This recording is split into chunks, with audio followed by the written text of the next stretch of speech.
베드로전서 18절의 24절 말씀 속에 부름받은 사람들이다 라는 말씀으로 하나님을 은혜 주시겠습니다. 초대교회 대표적인 주님의 사도 둘을 꼽는다고 하면 단연코 베드로와 그리고 바울이라고 할 수 있죠. 특히 사도 바울은 신약성경 27권 중에서 로마서를 비롯한 절반에 가까운 14권을 남겼고 베드로 사도는 베드로전서와 베드로후서를 남겼죠. 그런데 두 서신의 공통점을 본다면 초반부에는 교리편으로 집중적으로 언급했으나 후반부에는 윤리편으로 언급했다는 공통점이 있습니다. 우선에서 다른 윤리편은 부모와 자녀가의 윤리에 이어서 부부지간의 것, 그리고 교역자와 교인, 그리고 주인과 사연, 즉 종과의 관계를 하는 윤리죠.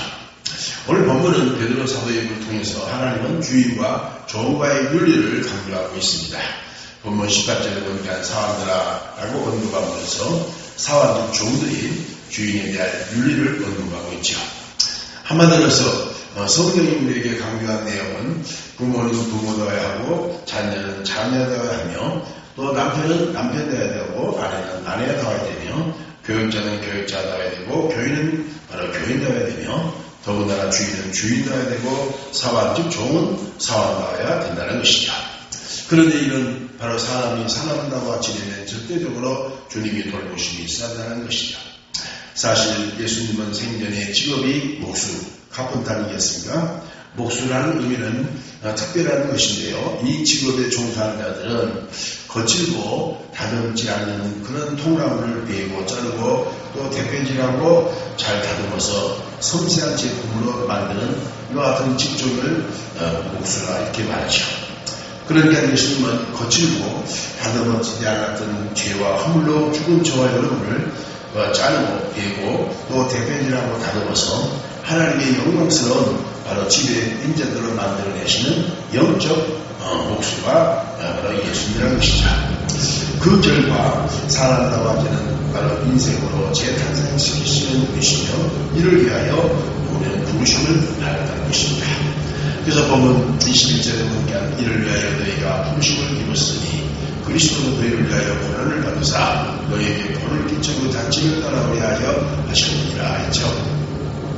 부모님의 해산의 수고로 탄생한 그 자녀들이 탈선과 비행 없이 효자 혈자가 바로 자라가면 그 이상 효도가 어디 있겠습니까? 마찬가지로 그리스도의 십자가의 고난 후에 재탄생된 저와 여러분도 사람다워지는 영적 효자 혈자가 된다면 오늘 사순절 넷째 주일 또 오늘 자녀 축복이에요. 하나님 앞에 더 이상 영적 효도가 아니고 무엇이겠습니까? 목회자로서 제일 큰 이와 같은 계기가 있다면 그것은 강당에서 변화하여 사람과 지내고 말씀을 맺히는데 성도들이 교인들이 변화가 없다는 데 대한 바로 계기입니다. 예배를 드리는데 한 시간도 안 됐는데 사소한 것 때문에 서로를 불키고 다투고 갈등하고 있는 그런 교인들을 보면 너무나 참 마음에 상태가 왔습니다. 보혜자는 모집사나 깃발이하는 기집사 또한 허공자들은 헌집사도 없는데 참 그렇지 않는데 갈등하고 대립한다는 것에 대한 바로 괴리죠.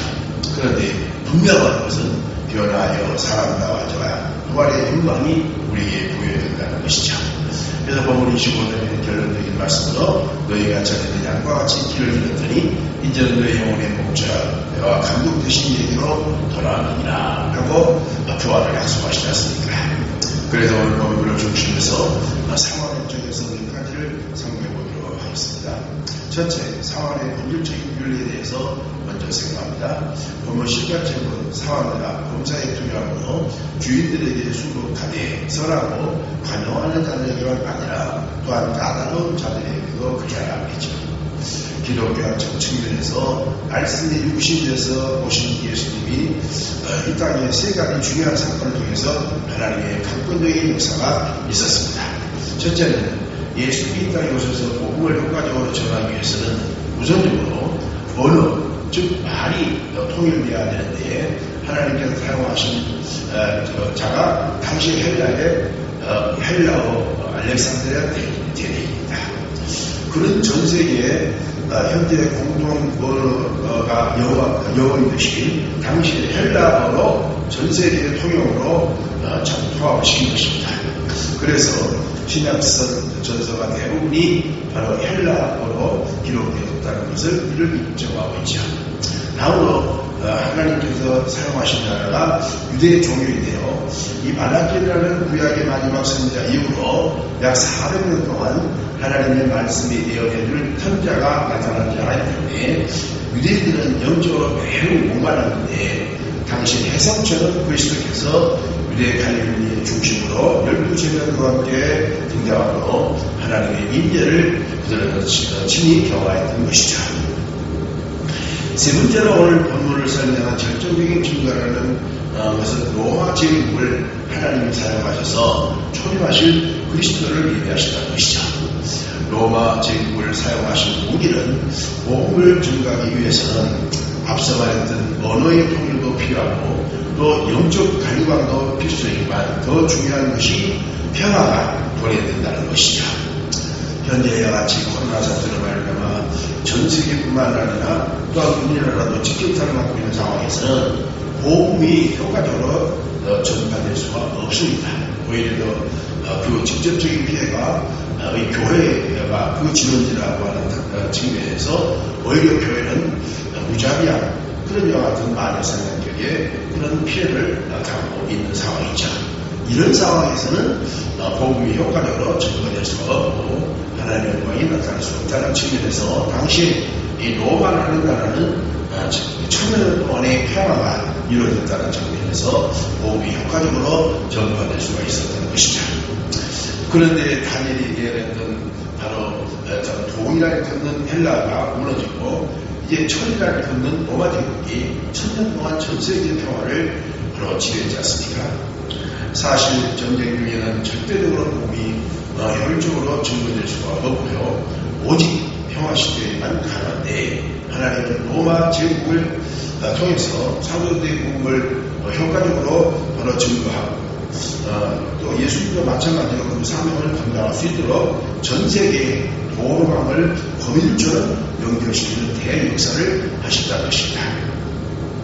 그래서 길을 로마로 통한다라는 속담이 나올 정도로 당시의 로마라는 나라는 길을 따르는데 최선을 다했는 그것이 바로 예수님과 당시의 사도들의 복음 전파의 효율성을 다하는 그런 도로가 됐다는 사실이죠.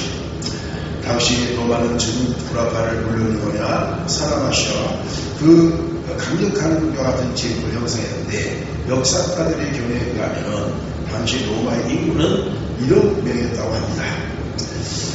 그 중에 3분의 2에 가까운 6천만 명이 즉 사환의 신분이었다는 것이죠. 물론 이 종들의 신분은 전쟁 포로인들이 대다수였고요. 그 다음으로 빚을 진 자들도 그들이 있었기 때문이라는 것이죠. 그런데 특히 히브리인들은 로마 제국의 바로 강화파에 일방적으로 종사를 했고요. 예수님 당시와 사도 베드로 당시에도 보편적인 그런 관례로 히브리인들은 종사를 로마인들에게 할 수밖에 없었던 것이죠. 물론 베드로는 바울처럼 이방인들을 대상으로 전도자가 아니라 바로 유대인 중심의 바로 전도자이다 보니까 로마 제국에서 일방적인 착취 때문에 종살이 하다시피 하는 유대인들의 불만이 장부가 한로 표출되었다라고 멸치지게 될 수 있습니다. 그런데 하나님은 바로 사도들의 힘을 통해서 그들 로마인들의 압제하에 있는 유대인들 당시 종들을 불평하지 말고 로마인들에게 순도 가게 까다로운 그런 로마인들의 주인뿐만 아니라 그렇지 않는 이와 같은 사람들에게도 역시 순종하고 그리고 권고하고 있습니다. 그래서 이것을 자원에 종들아 두려워하고 떨며 성실한 마음으로 육체 3절에게 순종하기를 그리스도께 하게 하고 눈가리 만화에 사람을 기쁘게 하는 자 전하지 말고 그리스도의 종들처럼 마음으로 하나님의 뜻을 향하며 단마음으로 섬기기를 죽게 하고 사람이 하지 말라 그랬으며 또 디도서 2장 9절에도 종들로는 자기 상전들의 범사에 순종하여 기쁘게 하고 거슬려 말하지 말며 뛰어넘지 말고 오직 선한 중심을 바로 다하게 하라. 이는 범사에 우리 기도 하나님이 교훈을 빛나게 하려 함이니라 했죠. 구약에 오신 메시아의 표상인 알 요셉을 보십시오. 그는 형들의 시기와 질투 때문에 애국상에 의해서 20세기에 보디발의 집에 종살이 즉 머심으로 팔려갔지 그런데 요셉이 윤리관은 자신은 참 개축을 했던 당시에 개축을 했던 애굽의 보디발이라는 주인한테 얼마나 성실히 그리고 순종을 했더니 보디발의 요셉을 모든 그런 종들을 관리하는 가정 종으로 위임하고 승진시켰고 더군다나 대왕 바로의 왕세라에서 국정을 지냈을 때에도 바로에게 얼마나 인정을 받아 모든 총리들을 관장하는 총리 대신을 둬서 그를 참 승진하여 바로가 인정할 수 있었겠습니까? 더군다나 예수님은 하나님 아버지께서 이 땅에 오셔서 순종하셨고 십자가에 못 박혀 죽은 것조차도 순종을 하셨죠. 히브리서 5장 8절에 그는 아들이시라도 받으시는 하나님으로 순종함을 배워서 원자에게 순종하였으며 자기를 순종하는 모든 자에게 영원한 구원이 되시고 라고 시작해요. 부모에 의해 자녀들이 순종하는 것은 자녀의 마땅한 도리요 아내가 남편에게 순종하는 것도 아내의 도리며 교육자에게 순종하는 교인이 교인다운 도리며 주인에게 순종하는 사원, 종이 사원된 도리요 종된 그런 도리죠. 그런데 앞으로 사월 총선을 두고서 이 정치권에는 왜곡된 그런 소리들로 안심차이는 상대에게 여당은 야당을 무시지역에 상대 야당을 자꾸 낙선시킬 수 있는 킬러를 투입하겠다고 외치고 야당 역시 여당 무시지역에 야당 후보를 결정적으로 낙선시킬 수 있는 대형 킬러를 투입하겠다고 야당도 없어졌을 것 같습니다. 우리가 그러지 마시고 순리대로 지내십시다. 정치인들에게 하여 그래서 민심에서는 뭘 하나님의 소리를 했는데 물을 흐르듯 민심도 흐르듯이 순리지 민심을 듣는 것이 정치인들의 그런 지혜라고 말씀드렸습니다. 이사야서 1장 19절에 너희가 진리에 순종하면 땅에 아름다운 소산을 얻을 것이요 너희가 거역하면 배반하면 칼을 삼키리라 여호와의 내 말이니라.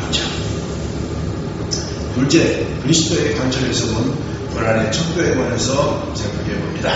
본문 19절에 보니까 애매히 고난을 받아도 하나님을 생각하고는 슬픔을 처음에는 이는 아름다우나 죄가 있어 매를 받고 자면은 무슨 칭찬이 있으며 오직 선량함으로 고난을 받고 처음에는 하나님 앞에 아름다우니라 했죠.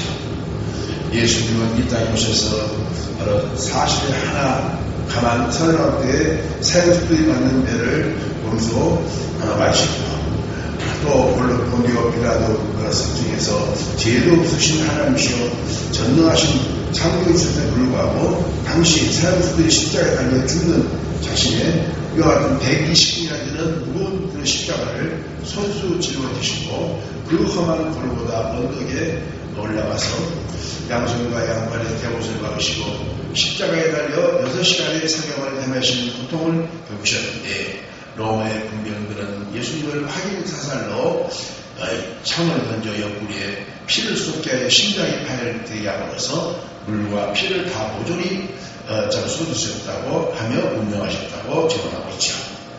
너무나 억울하고 애매한 고난을 이 땅에서 예수님은 겪으셨지 않습니까? 마치 요셉이 애굽의 보디발의 집에서 가정총무로 일하다가 보디발 장군의 처가 바람이 나서 총각인 요셉을 유혹하여 집요하게 동침하자고 했죠.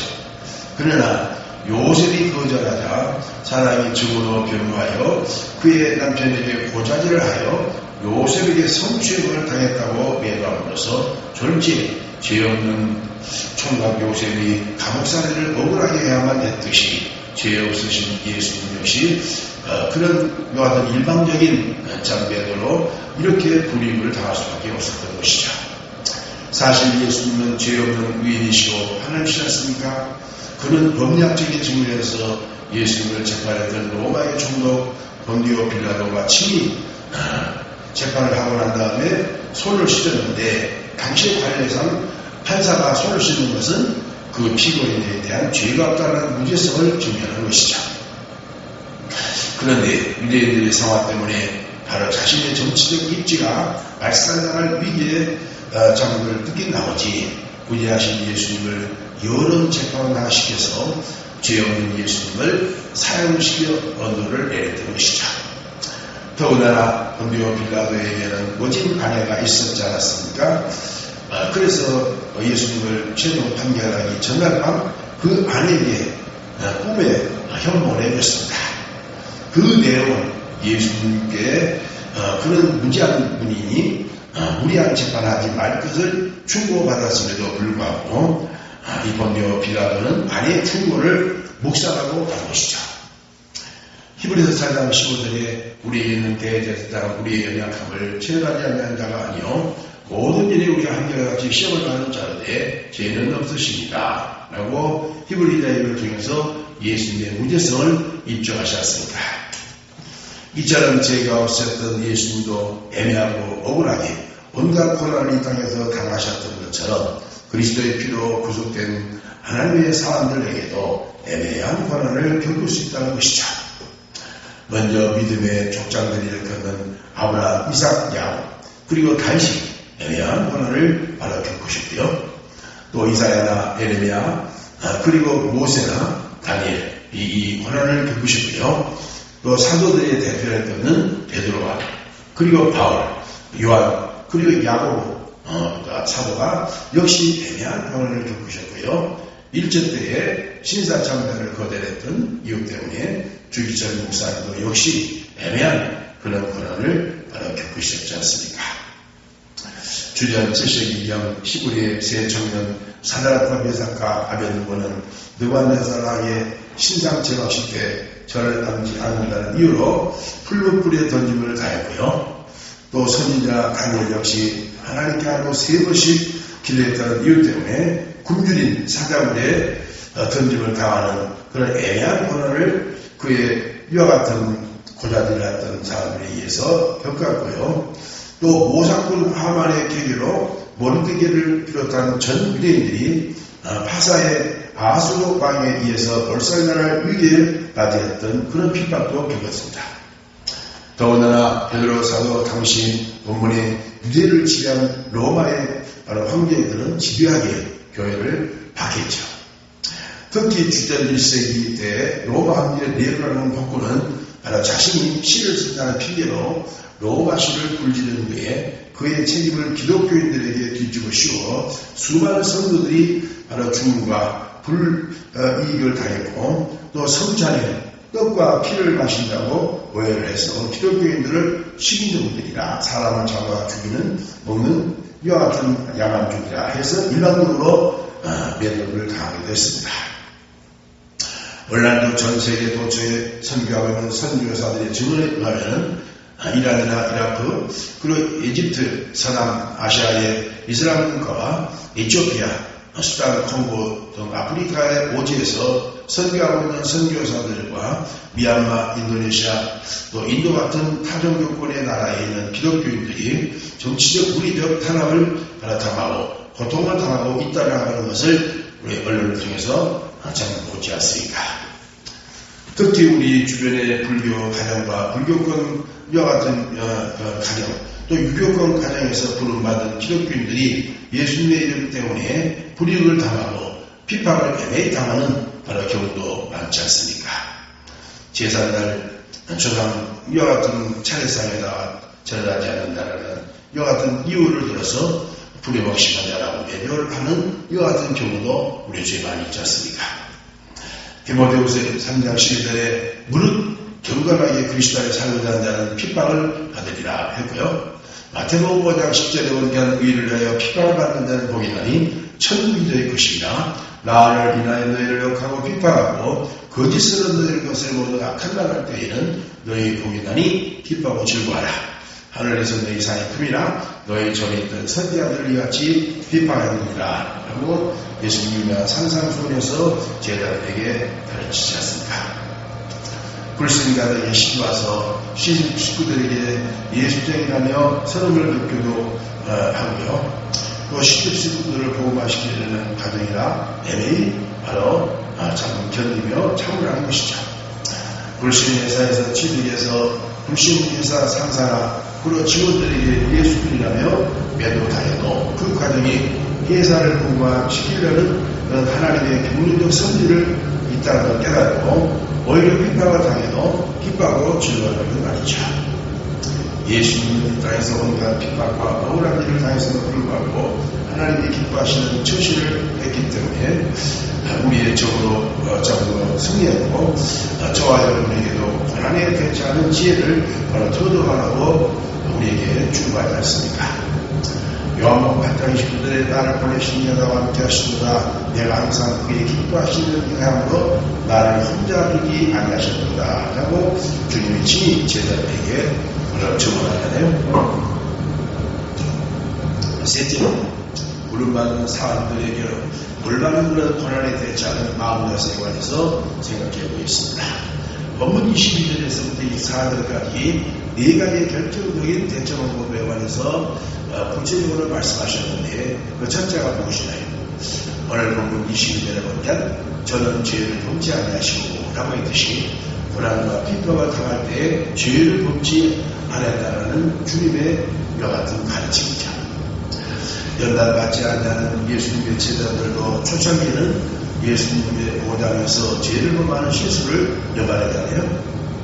우리 아들을 걷는 요한과 야고보 형제가 있었는데 예수님이 십자가를 지시기 위하여 예루살렘으로 올라가시는데 중간에 사마리아인들이 어느 졸라에 잠시 머물게 된 것이죠.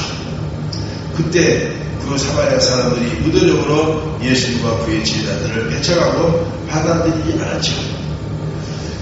그 열받는 상황에 두 형제 당시 요한과 야고보가 예수님께 이렇게 질문하죠. 주여 우리가 하늘에서 불을 내서 저들을 다 멸하기를 원하나이다 하며 누가복음 9장 54절에 이렇게 예수님께 청탁을 하죠. 그때 예수님 방금 뭐라고 했습니까? 오히려 요한과 야고보 형제를 꾸짖으면서 다른 쪽으로 가셨다고 했죠. 더군다나 수제자 베드로 역시 어떤 창피스러운 죄를 범했을까요? 앞서 사건이 있은 후에 며칠도 안 되었는데 원수들에게 예수님이 끌려 갈 채권조가 도착했을 때 베드로가 그들의 의구심이 생겨서 그 주정자를 걷는 대제사장의 종 말고의 귀를 그의 시퍼런 칼을 빼서 오른쪽 귀를 잘라버리죠. 그 잘라진 여와 같은 귀, 말고의 귀가 땅에 툭툭 떨어져 주시자 예수님은 오히려 베드로를 하면서 꾸짖기를 검을 집에 꽂으라. 검으로 일어난다는 검으로 막아놓으라 하며 말고에 떨어지는 귀를 주어서 그 말고의 귀에다 다시 붙여주죠.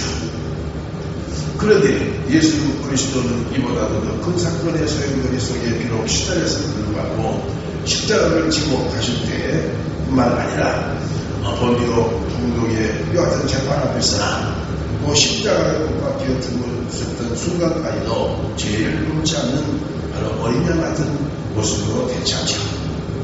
이사야서 53장 7절에 그가 권용을 다하여 괴로울 때에도 귀를 열지 않았으며 마치 도수장으로 끌려가는 어린 양과 털 깎는 자 앞에 잠잠한 양같이 그의 입을 열지 아니했도다 라고 주님 모시기 전 700년 전 선지자 이사야를 통해서 고난당하신 이와 같은 죄를 범치 않으셨던 메시아에 관해서 그는 예언하지 않습니까? 악에 대처하는 예수님의 지혜는 바로 서울이었다는 것이죠. 그래서 한자로 의로울 의자는 양양면에 자기 양 아라는 이와 같은 것을 쓰는데 이는 내 자신이 양처럼 바로 서울해진다라는 뜻이 있습니다. 그러나 우리 현실은 어떻습니까? 정반대잖아요. 사도 바울은 필리포 교회에 보낸 서신을 통하여 필리포 3장 10절에 이렇게 건면합니다. 형제들아 너희는 함께 나를 본받으라. 또 우리도 본을 삼는 것 같이 그대도 상하는 자들을 보이라. 내가 여러 번 너희에게 말했거니와 믿음을 몰리며 말하노니 여러 사람들이 그리도의 십자가의 원수로 행하느니라.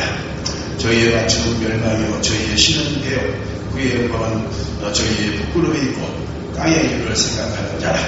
어디 우리의 신인권은 하늘에 있느니라 라며 이렇게 설명하였습니다.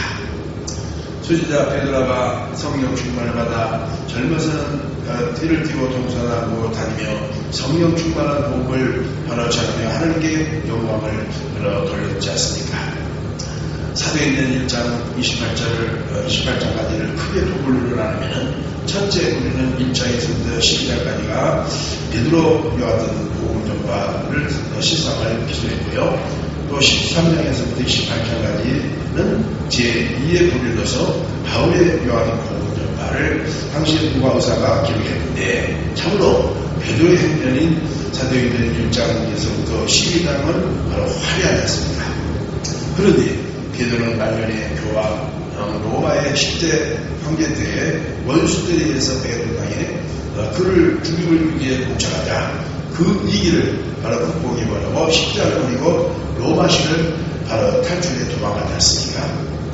그때 환상 중에 부활하신 주님이 도망치고 있는 베드로에게 나타났습니다. 그리고 베드로가 주여 어디로 가십니까? 코바두스 도미노 하며 묻습니다. 그때 예수님은 네가 버리고 한 십자가를 내가 다시 지려고 로마에 올라간다 라고 하시죠. 그 베드로는 크게 깨닫고 참여하고 다시 로마에 들어가서 원수들에게 잡혀 십자가를 거꾸로 못 박아 수리함으로 하나님께 영광을 돌렸습니다. 십자가 지기가 힘들고 비록 어렵습니다.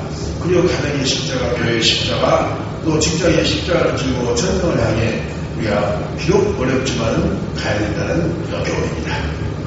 마가복음 8장 34절에 예수님은 누구든지 나타내거든 자기 부인하고 자기 십자가를 줄 것입니다. 누구든지 제 목숨을 구원하다 잃을 것이요 누구든지 나 보고래야 제 목숨을 잃으면 구원하리라 그랬죠. 교인이 교인다와 기는 것이 결코 만만치 않습니다만 우리 주님이 함께하여 주신다면 능히 발랄할 수 있다는 것이죠. 다음으로 본문 22절 하반절에는 뭐라고 가르쳤습니까? 그 입에는 폐허가 없으시며 라고 했듯이 폐허가 없으심이 고난이 된 자는 주님의 가르침이라는 것이죠. 여기에 폐허라는 말은 우리가 한글 사전에 보면은 간사스러운 거짓으로 사건을 오면하려는 것을 폐사라 그렇죠. 마귀는 일생 동안 예수님을 줄기차게 쫓아다니면서 필사적으로 그를 넘어뜨리려고 온갖 폐해와 간사한 말로 요하죠. 벌써 예수님이 태어나자마자 마리아와 요셉에게 접근한 마귀는 헤롯 왕을 충돌질하여 2살 이하의 유대 라마들을 모조리 하수가에 버리라고 명령했고요.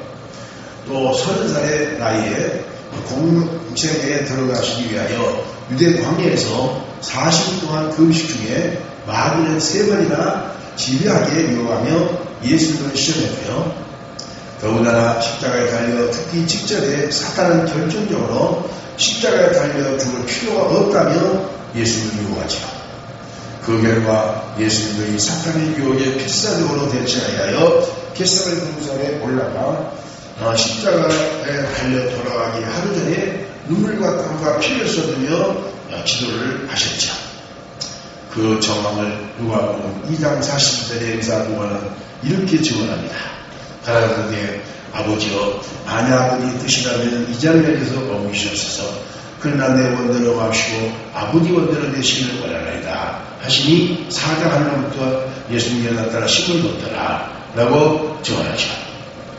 사탄은 예수님의 그리스도의 되심을 집요하게 포기하라고 흥겨맞으시 여러분과 제가 부모가 가지고 자녀가 가지고 또 남편과 아내가 지어야 되며 교인과 교인과 지어 사장과 사원이 사장자가 되고 사원이 되어야 되는 것을 집요하게 포기하며 낙심시키고 우리를 자해하고 자학하고 자살하게 한다는 것이죠. 그러나 포기하거나 낙심하지 말고 믿음에 굳게서서 정진하시기 바랍니다. 그럴 때 반드시 부활에 이르게 된다는 것이죠. 시편 37편 8절에 분을 고치고 노를 버리라 불평하지 말라 행하게 지을 뿐이라 대저 행악자는 끊어지리로다. 그시오 여호와를 기대하는 자는 땅을 차지하리라 그러죠. 세 번째로 욕을 받으시되 욕하지 않으셨으니 주님의 지혜죠. 사실 주님의 일생을 돌이켜볼 때 일반적으로 당하셨던 그 고난과 참 더 어려운 불의와 불법으로 담음했던 고난이죠. 본디오 총독에게 당했던 불법 재판이나 대제사장 바리새인들에게 당했던 회의와 협박, 공갈, 유대인들에게 당했던 일방적인 배신은 예수님께 대한 치명적인 상처로 또 스트레스였기 때문에 온갖 욕설을 퍼부을 수 있는 그런 정황이었죠. 사상으로 그런 전능자셨기 때문에 십자가에 못 박을 로마의 군병들을 향하여 한마디의 저주만 했다면 그 자리에서 전멸당할 수 있는 하나님이시고 전능자였습니다. 그러나 예수님은 한마디의 저주와 욕설도 그들에게 하지 않으시고 오히려 저들이 모르고 그러니 저들의 죄를 용서하소서 라며 축복하시죠. 악을 악으로 대하지 않고 악을 서로 끝까지 이기셨던 예수의 모습을 볼 수 있습니다. 베드로전서 3장 8절에 마지막으로 말하는 이 너희가 다 마음을 갖춰야 치유하며 형제를 사랑하며 불쌍히 여기며 겸손하며 악을 악으로 욕을 욕으로 하지 말고 도리어 복을 빌라. 이를 위하여 너희가 부르심을 입었으니 이는 복을 유업으로 받게 하려 하십니다 했죠. 다윗왕이 그의 아들 압살롬의 반란으로 졸지에 왕궁을 떠나 피난사를 했을 때에 그 전왕 사울의 폐위되었던 시므이가 다윗과 그의 일행들에게 돌을 던지며 온갖 욕설을 부으며 집요하게 저주하죠. 피 흘린 자여 피고한 자여 가거라 가거라. 사울의 족속에 모이는 피를 여호와께서 네게로 돌리셨도다. 그 대신에 네가 왕이 되었으나 여호와께서 나라를 네 아들 압살롬의 손에 붙이셨도다. 보라 너는 피를 흘린 자므로 화를 자체하였도다 하며 다윗에게 이 시므이라는 이와 같은 비루한 자가 포를 쏟죠. 그때 다윗왕의 옆에 측근인 장군 아비새가 다윗에게 진언하기를 당장 죽여서 버리겠노라고 하면서 일어서려 하자 다윗왕이 뭐라고 말하죠? 오히려 저가 저주하는 것은 여호와께서 하라는 것이니 하면서 이 아비새 장군의 통한 복수를 만류하죠.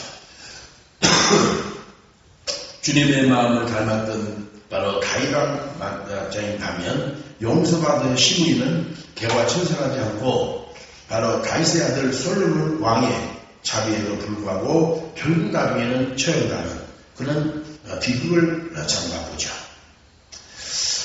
네 번째로 유협지 않으시고 하나님께 맡기는 지혜를 주님의 사용하셨다는 것이죠. 본문 23절에 보니까 고난을 받으시되 유협하지 아니하시고 오직 공의로 심판하신 자에게 부탁하시며 라고 하시죠. 전대 예루살렘 교회 일곱 집사 중 수석 집사였던 스테반이 최후 순교의 장면을